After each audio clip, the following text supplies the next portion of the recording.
परस्मै नारायणाइति समर्पयामि। उस भैमा छोडिदिनुहोस्, भेटी त्यहाँ चढाइदिनुहोस्। उस भैमा सट्ट सरक्क राखिदिनुहोस्।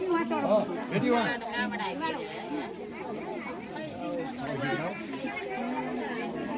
ल। अब खाली हात जोडिराख्नु होला सबैले। ओम यशस्मृतासनामौख्या तपयोगेयलिसो न्यूनं सम्पूर्णतां याति सद्यो वन्दे तमच्युतम्। ओम अच्युताय नमः।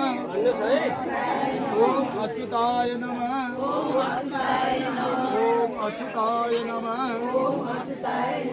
ओम चतुर्विश द्वाभ्यां पञ्चभिरेव च भूयते च पुनर्द्वाभ्यां समे विष्णु प्रसीदतु। अब यसमा आशय के छ भने हाम्रो कर्ममा कुनै किसिमको त्रुटि अथवा केही भएको भए पनि भगवानको नाम स्मरण गर्नाले आरम्भमा र समाप्तमा पनि भगवानलाई सम्झिनाले सबै परिपूर्ण गरिदिनुहुन्छ अरे। र उहाँ नै सबै दाता अथवा हर्ता भोक्ता होइन, दिने लिने अथवा हर्ने सबै उहाँ नै हुनुहुन्छ। त्यसकारण उहाँलाई नै सम्झेर उहाँकै स्वरूप सम्झेर भैमा यस्तो हात राखेर त्यहीँ शिर राखेर प्रणाम गर्नु होला सबैले।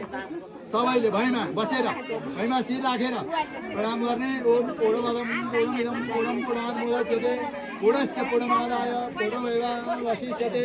अहोभाग्यम् अहोभाग्यम् अन्नगोपप्रजोपशान् यन्मित्रं परमानन्दं पूर्णं ब्रह्म सनातनं।